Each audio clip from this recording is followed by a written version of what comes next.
910 நாட்களுக்கு மேல உங்க மண்ணுக்காக போராடிட்டு இருக்கீங்க.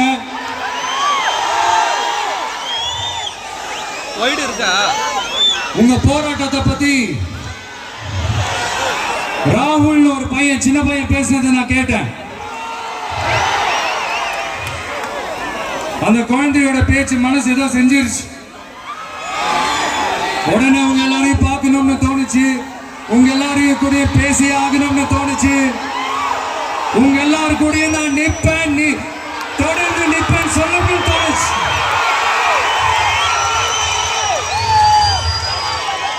ஒவ்வொரு வீட்டுக்கும் ரொம்ப முக்கியமானவங்க அந்த வீட்டில் இருக்கிற பெரியவங்க தான். அதே மாதிரிதான் நம்ம நாட்டுக்கு ரொம்ப முக்கியமானவங்க உங்களை மாதிரி விவசாயிங்க தான். அதனால உங்களை மாதிரி விவசாயிகளோட காலடி மண்ணை தொட்டு கும்பிட்டுதான் என்னோட பயணத்தை தொடங்கணும்னு ஒரு முடிவோட தான் இருந்தேன். அதுக்கு சரியான இடம் இதுதான் எனக்கு தோணுச்சு.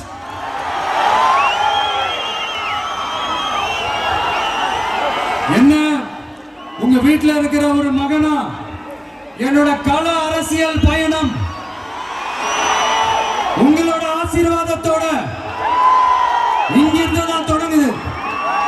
நம்மளுடைய முதல் மாநில மாநாட்டில் நம்ம கட்சியினுடைய கொள்கையை பத்தி எடுத்து சொன்ன அதுல ஒண்ணுதான் இயற்கை வள பாதுகாப்பு. சூழலியல் மற்றும் காலநிலை நெருக்கடியை எதிர்கொள்ளக்கூடிய இயற்கைக்கு ஊறு விளைவிக்காத பகுதிசார் மாநில வளர்ச்சி பரவலாக்கம். இதான் நாம் அறிவிச்ச அந்த கொள்கை. இதான் நான் இங்க சொல்றதுக்கு காரணம் ஓட்டு அரசியலுக்காக இல்ல.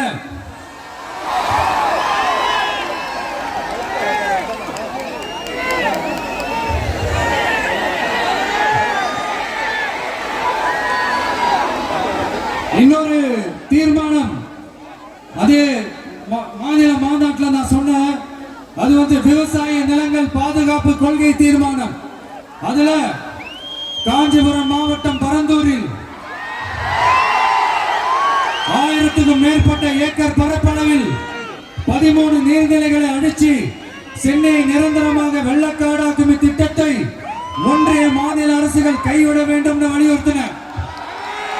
அது மட்டுமில்லாம இந்த மண்ணுக்காகவும் மக்களுக்காகவும் நம்ம விவசாயிகள் பாதிக்கிற இந்த திட்டத்துக்கு எதிராக சட்ட போராட்டம் நடத்தவும் தயங்க மாட்டோம்னு சொல்லியிருந்தோம். அதை இங்க உங்க முன்னாடி ரொம்ப ஸ்ட்ராங்கா வலியுறுத்துறேன். இந்த பிரச்சனையில நான் உங்களோட உறுதியா நிற்பேன். இன்னொரு முக்கியமான விஷயம், நம்மள ஆண்டுகிட்டு இருக்கிற ஒன்றிய அரசுக்கும் மாநில அரசுக்கும் நான் சொல்லணும்னு நினைக்கிறேன். நான் இங்க வளர்ச்சிக்கு எதிரானவெல்லாம் கிடையாது. ஏர்போர்ட்டே வரக்கூடாதுன்னு நான் சொல்லல, இந்த இடத்துல வரக்கூடாதுன்னு நான் சொல்றேன். இதை நான் சொல்லலன்னு இவன் வளர்ச்சிக்கு எதிரானவன் அப்படி இப்படின்னு சொல்லி ஒரு கதையை கட்டி ஆரம்பிச்சிருவாங்க. நமக்கு அதை பத்தி கவலை இல்லை மெய்ங்க.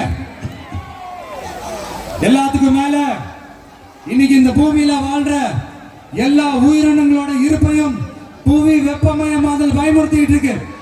அதனுடைய ரிசல்ட் தான் ஒவ்வொரு வருஷமும் இந்த மழை காலத்துல வெள்ளத்துல சென்னை சிட்டி எப்படி தத்தளிச்சுக்கிட்டு இருக்கிறத நம்ம பாக்குறோம். இப்ப ரீசன்ட் டைம்ல எடுத்த ஒரு அறிவியல் ஆய்வுல இப்படி ஒவ்வொரு வருஷம் சென்னையில வர ஃப்ளட்டுக்கு காரணமே இங்க இந்த சுற்று வட்டார பகுதியில் இருக்கிற சதுப்பு நிலங்களை நீர்நிலைகளை அழிச்சது தான் சொல்லுது. இப்படி ஒரு சூழல் இருக்கும் போது 90% ஆஃப் விவசாய நிலங்கள் 90% ஆஃப் நீர்நிலைகளை அழிச்சு இங்க இந்த பரந்தூர் விமான நிலையத்தை கொண்டு வரணும்னு எடுக்கிற அந்த முடிவை எந்த அரசா இருந்தாலும் அது மக்கள் விரோத அரசா தான் இருக்க முடியும்.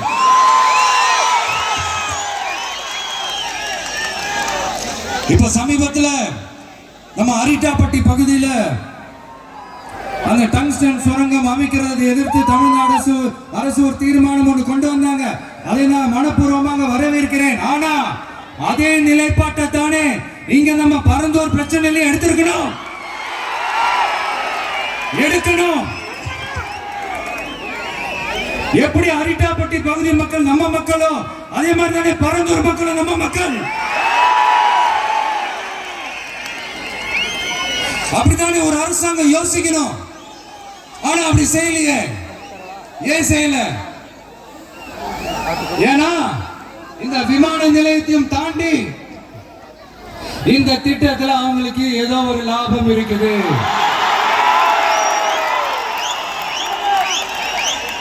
அதை நம்ம மக்கள் தெளிவா புரிஞ்சு வச்சிருக்கிறாங்க. நம்மளுடைய ஆட்சியாளர்களுக்கு ஒரு சில கேள்விகள். நீங்க எதிர்கட்சியா இருக்கும் போது 8 வழிச்சாலையை எதிர்த்தீங்க, அந்த காட்டுப்பள்ளி துறைமுகத்தை எடுத்தீங்க. அதே தானே இங்கேயும், அதே நிலைப்பாடு தானே இங்கே எடுக்கணும். எதிர்கட்சியா இருக்கும் போது விவசாயிகளுக்கு ஆதரவு, ஆளுங்கட்சியா இருக்கும் போது விவசாயிகளுக்கு எதிர்ப்பா? எனக்கு புரியலையே.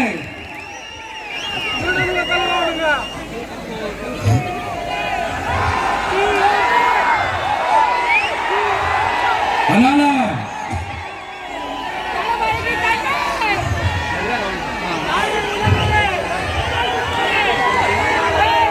இனிமேலும் சொல்றேன், உங்க நாடகத்தெல்லாம் பார்த்துக்கிட்டு மக்கள் சும்மா இருக்க மாட்டாங்க.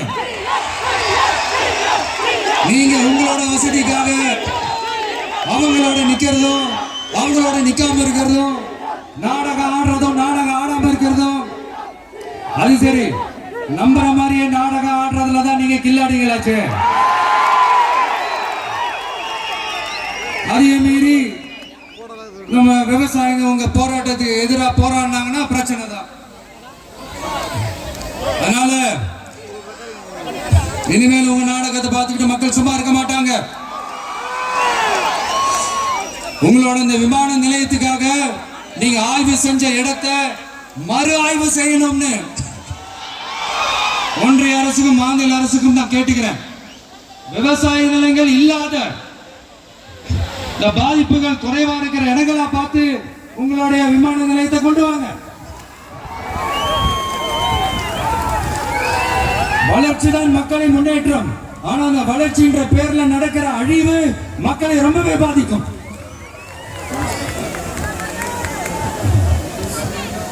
நீங்க எல்லாரும் உங்களுடைய ஊர் கிராம தேவதைகளான கொல்லமட்டால் அம்மன் மேலையும் எல்லை அம்மன் மேலையும் ரொம்பவே நம்பிக்கை வச்சிருக்கீங்கன்றது எனக்கு தெரிஞ்சது. அந்த நம்பிக்கையை இழந்துடாதீங்க. உங்களுக்காகவும் உங்க ஊருக்காகவும் இனி உங்க வீட்டு பிள்ளையான நாடும் தமிழக வெற்றி கழகத்தோட தோழர்களும் சட்டத்துக்கு முற்பட்டு எல்லா வழிகளிலும் உங்களோட உறுதி அளிப்பேன். உங்களோட ஊருக்குள்ள ஏகனாபுரம் ஊருக்குள்ள வந்து அந்த திடல்ல தான் உங்க எல்லாரையும் மீட் பண்ணணும்னு நினைச்சேன். ஆனா எனக்கு பர்மிஷன் கிடைக்கல. இங்கதான் பர்மிஷன் கொடுத்தாங்க.